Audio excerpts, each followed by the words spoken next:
Good evening. As you see, my real name is Henri Verdoux. And for 30 years, I was an honest bank clerk until the Depression of 1930, in which year I found myself unemployed. It was then I became occupied in liquidating members of the opposite sex. This I did as a strictly business enterprise, to support a home and family. But let me assure you that the career of a blue beard is by no means profitable. Only a person with undaunted optimism would embark on such a venture. Unfortunately, I did. What follows is history. Avec Monsieur Verdoux, Charles Chaplin abandonne définitivement le costume de Charlot. Il est l'interprète, réalisateur, scénariste et compositeur de ce 7e long métrage de la production Chaplin, tourné en 1946 et sorti en 1947. Quand avez-vous vu Verdoux pour la première fois? J'ai vu Verdoux pour la première fois le soir de la première au Gaumont Palace. Ce qui m'avait vraiment frappé, c'est par rapport au film précédent, c'était une facture qui n'était plus du tout issue du muet. Encore que, quand je le revois maintenant, je m'aperçois que ce n'est pas tout à fait vrai, mais qui trouvait une forme, qui était une forme de cinéma parlant, qui n'était pas tout à fait présente encore, à mon avis, dans Le Dictateur, où il y avait une espèce d'alternance entre des scènes à discours et des scènes muettes. Alors que là, c'était un film, définitivement un film conçu parlant. Orson Welles est à l'origine de Monsieur Verdoux. 3 mois après la sortie de Citizen Kane, il imagine un film sur l'assassin de femmes Henri Désiré Landru et il propose le rôle à Chaplin, dont Le Dictateur remporte un grand succès. Chaplin y voit plutôt le point de départ d'une comédie de meurtre qu'il réaliserait lui-même, et dès juillet 1941, il achète l'idée à Welles.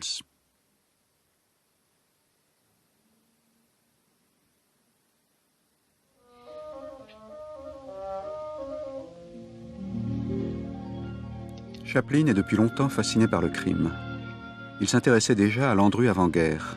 Il en combine l'histoire avec la personnalité d'un esthète assassin anglais qui a inspiré un essai à Oscar Wilde. En fin de compte, l'apparition de Verdoux taillant ses roses reste un des rares points communs avec l'histoire de Landru, à qui Claude Chabrol a consacré un film en 1962. Landru n'était pas un philosophe, Landru était un zygomare. Bon, et il est intéressant en tant que zygomare, c'est-à-dire que il nous voyait, quoi. Verdoux est un philosophe. 7 ans séparent Le Dictateur de Monsieur Verdoux. Dans l'intervalle, l'Amérique entre en guerre. Chaplin milite pour l'alliance avec l'Union soviétique et l'ouverture d'un second front, ce qui le marquera bientôt comme communiste ou sympathisant. Il rencontre enfin la femme de sa vie, Oona O'Neill, qu'il épouse alors qu'elle a 18 ans. Mais il est en butte à la presse et au FBI quand il est traîné dans un procès en reconnaissance de paternité, occasion de lui faire payer ses sympathies progressistes. Il en sort acquitté par la justice, mais non par l'opinion. C'est l'année de la bombe de Hiroshima. Monsieur Verdoux reflète cette époque troublée où l'homme le plus aimé du monde devient un véritable ennemi public.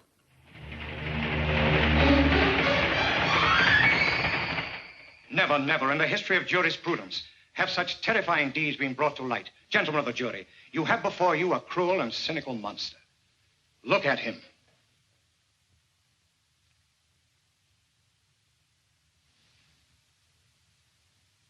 In the isolation, when I say isolation, I mean the motion picture community.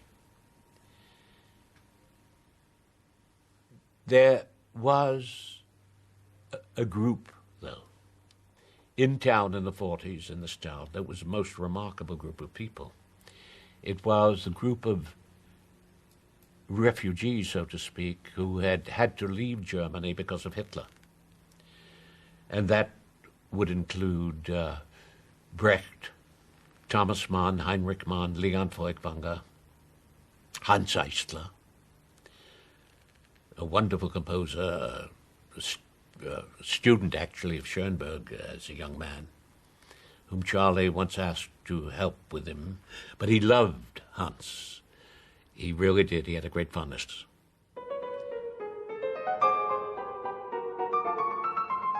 Chaplin se déclare publiquement fier d'être l'ami d'Eisler quand celui-ci est convoqué par la Commission des activités anti-américaines. Dans un geste de défi, il sort M. Verdoux à Washington le lendemain de son audition. Quand le compositeur décrit le harcèlement dont il est l'objet, il semble parler pour Chaplin autant que pour lui-même.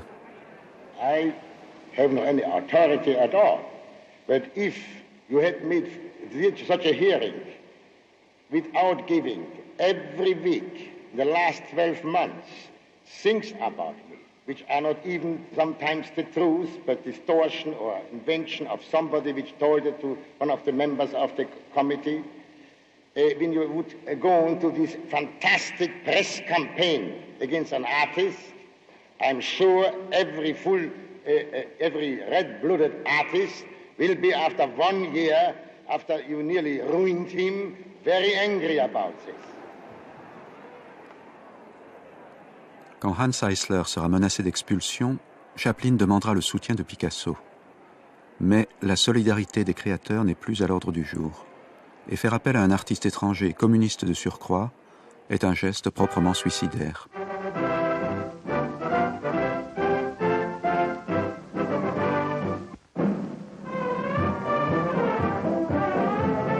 George Murphy, Ronald Reagan, and Robert Montgomery are among the top-flight movie actors testifying before the House Un-American Activities Committee in Washington. Dans le cinéma, la chasse aux sorcières commence. Chaplin en sera la plus grande victime. C'est son expulsion que demandent le sénateur Kane, le représentant Rankin et les associations d'anciens combattants catholiques.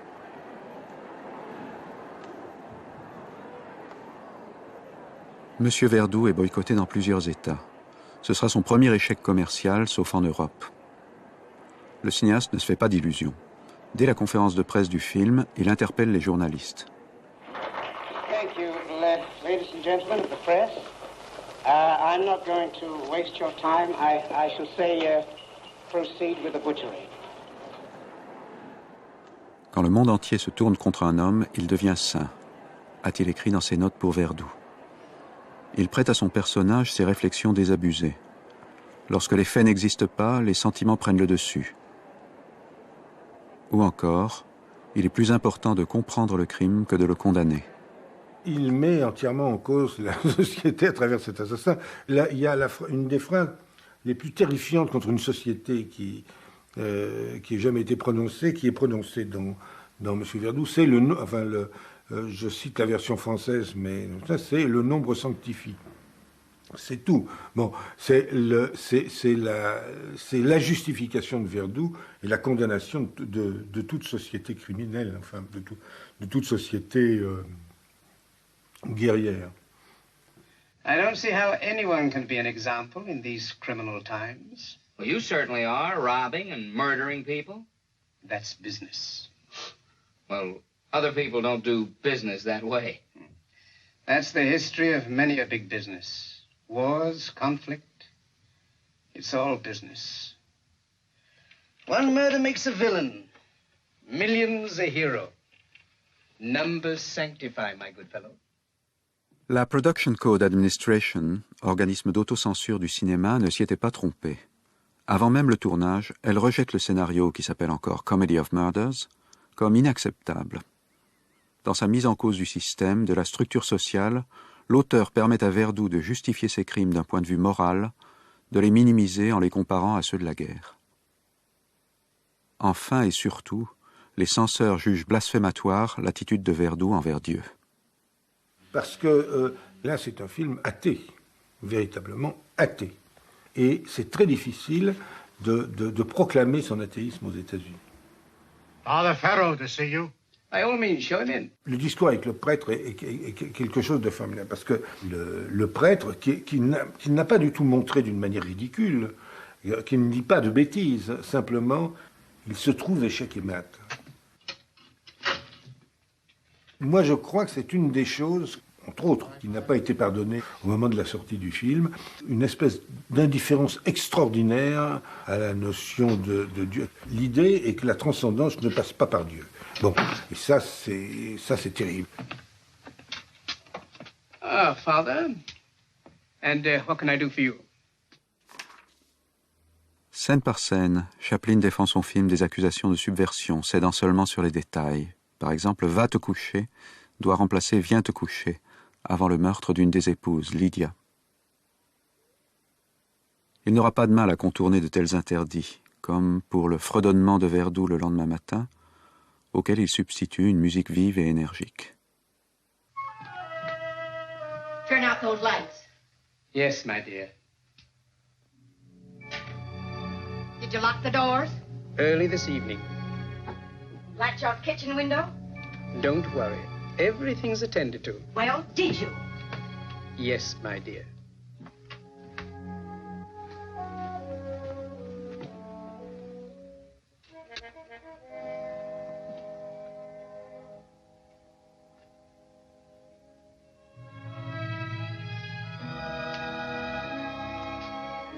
What a night. Yes, full moon. How beautiful this pale Endymion hour. What are you talking about? Endymion, my dear. A beautiful youth possessed by the moon.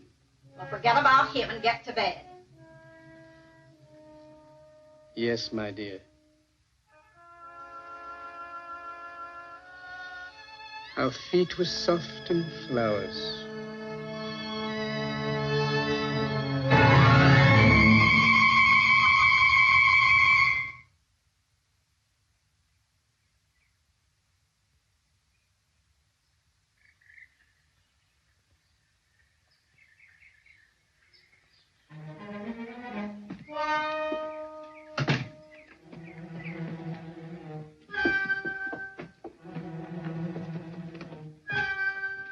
La montée d'escalier est purement hitchcockienne. Hein. C'est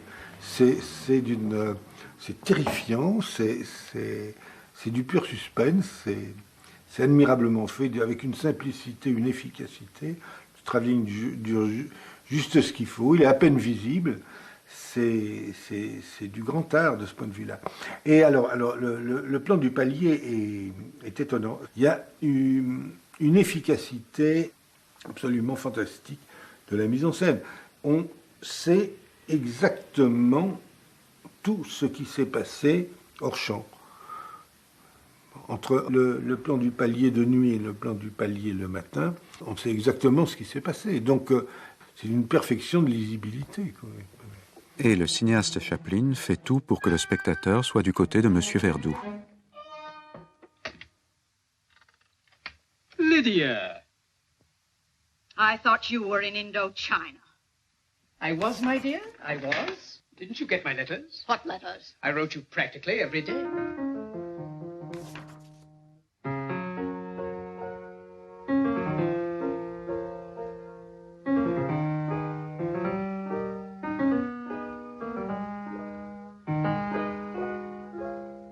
I must be out of my mind to do a thing like this. You wait and see. Cashier said it was all nonsense. You wouldn't expect him to say otherwise, would you? I'd sooner believe him than you. L'extraordinaire suavité que Chaplin avait trouvée pour la voix de Verdoux et l'espèce de... Sans que ça soit parodique d'ailleurs, c'est pas une voix encore de chasse, c'est une voix de femme un peu dure. Mais la différence des deux voix nous donne la direction dans laquelle notre cœur va aller. Bon, et il y va tout naturellement. Hello, Annabella? This is your pigeon. I'm flying home. Alors, il y a une chose très, très étonnante dans Verdoux, c'est que les femmes qu'il tue sont moches, sont insupportables. Bon, et il y en a une qu'il n'arrive pas à tuer. Martha Ray, vedette comique spécialisée dans l'autodérision, joue la terrible Annabella. C'est le mythe de la mégère américaine transposé dans ce décor français. Elle représente tout ce qui est dans l'esprit européen, la vitalité, la vulgarité américaine, l'indestructibilité de ces maudites gens. Et heureusement d'ailleurs. Mais c'est vrai que toute tentative de toucher au mythe échoue de la part de Verdoux.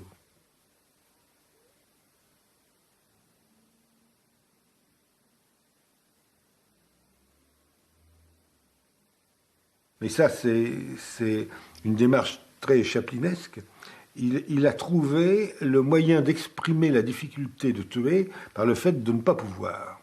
Et le personnage de Martha est vraiment un des personnages qu'on a envie de tuer. Vivement qu'elle meure. Oui, eh bien non. C'est-à-dire que ça n'est pas une solution facile, la solution de M. Verdoux. La solution de Landru non plus, d'ailleurs. Mais ça n'est pas une solution facile. C'est une solution difficile par rapport à la survie, qui est quand même la loi de toute l'œuvre de Chaplin. Chaplin, c'est la survie. Hein, comment survivre.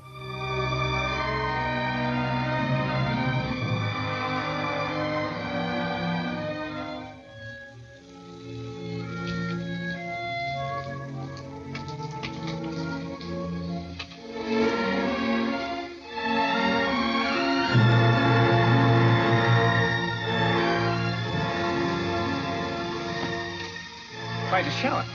Yes, it is. Can I escort you anywhere? Oh, thank you. Allow me.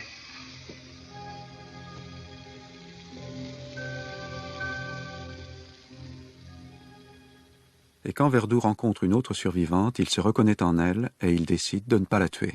L'arrivée de ce personnage c'est manifestement un changement de destin, puisque c'est elle qui finalement va changer complètement son destin. Il meurt parce qu'il l'a retrouvée finalement, après,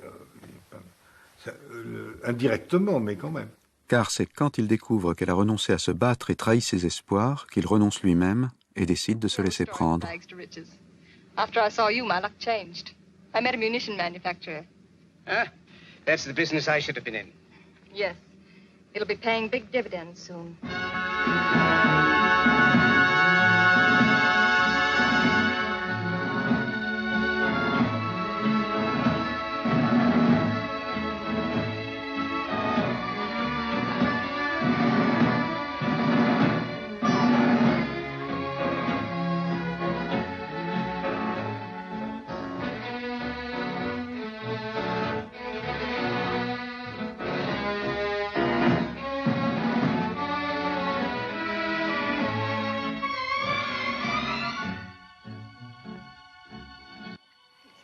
Rien que ça. Arrêtons là. Rien que ce plan-là.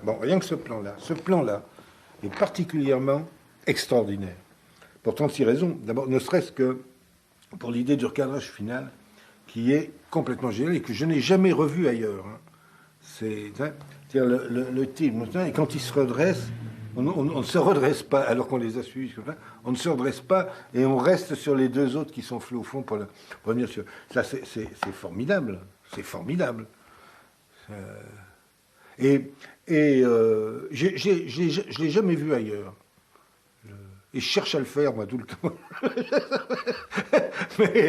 mais bon, l'occasion ne se présente pas toujours. Mais c'est une figure de style vraiment d'une efficacité fantastique, qui est belle en même temps, qui a une espèce de brusque rupture de rythme, comme ça, c'est vraiment magnifique. Et d'ailleurs, de toute façon, toute cette séquence est une très très belle chose, très grande chose. Alors c'est quoi? C'est une ponctuation musicale, en fait? C'est un moment de... C'est-à-dire que...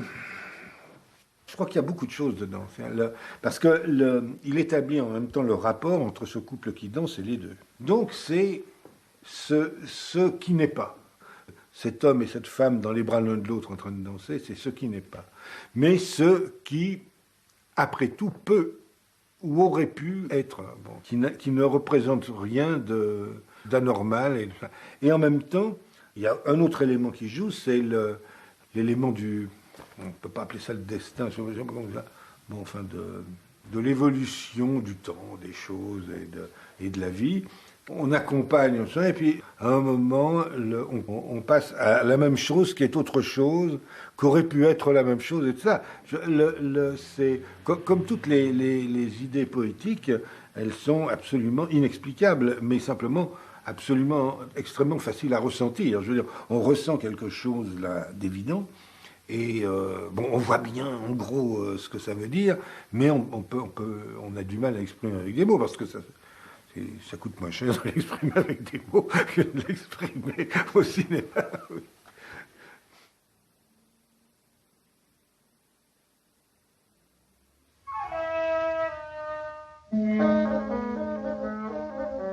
Ma technique, écrit Chaplin, est le résultat de méditation personnelle. C'est le fruit de ma propre logique et de mon propre point de vue. Elle ne doit rien à ce que font les autres. Ni archaïque, ni liée à la mode, sa mise en scène est l'extension à la caméra, au découpage, au montage du jeu de l'acteur. Il y avait une invention perpétuelle effectivement, il ne tenait pas compte de la grammaire habituelle hollywoodienne, enfin, où il n'en tenait pas compte. Il n'en était pas l'esclave, mais c'était pas un technicien hors pair, mais c'était un homme qui savait tellement exactement ce qu'il voulait obtenir, et quand il ne le savait pas, il cherchait tellement longtemps, et il cessait de chercher quand il avait trouvé. C'est pour ça que des fois il faisait 40-50 prises, enfin c'était, paraît-il, hallucinant, mais il finissait toujours par savoir pourquoi il disait que ça y était, qu'il avait le plan. Et que... Why are you so persistent? Very simple, because I love you, Mary. Why, you hardly know me. I've always known you. From the moment we met, I knew there was a deep, wordless understanding between us. It was in your eyes, Mary. They are beautiful, like the loneliness of distant stars.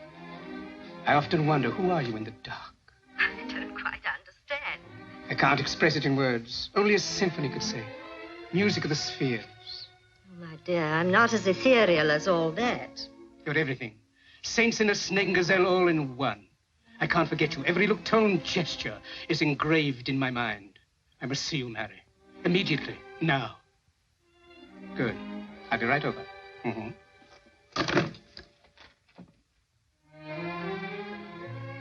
How much is that, please? C'est un comédien. On ne peut pas comprendre le génie de Chaplin, enfin la gloire de Chaplin, sans se rendre compte que c'était un comédien complètement exceptionnel et un metteur en scène de grand modernisme.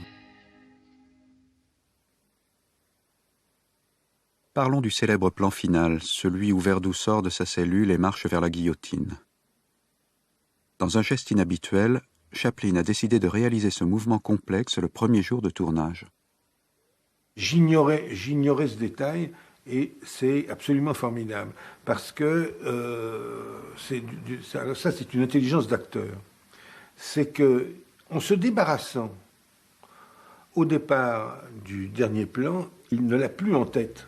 Il n'en a plus besoin. Donc, il peut vivre la totalité du reste du film sans savoir ce qui va lui arriver. Bon, ce qui est extrêmement important. Bon, c'est un vrai problème pour les acteurs. C'est-à-dire de ne pas savoir la suite de l'histoire. Bon. Et là, il a trouvé cette solution-là qui est délicieuse. Enfin. Je suis sûr que c'est un désir d'acteur, une réflexion d'acteur. En disant, si je sors de ma tête ma fin tragique de Charlot, ça va, je suis sauvé. Donc il se coupe la tête.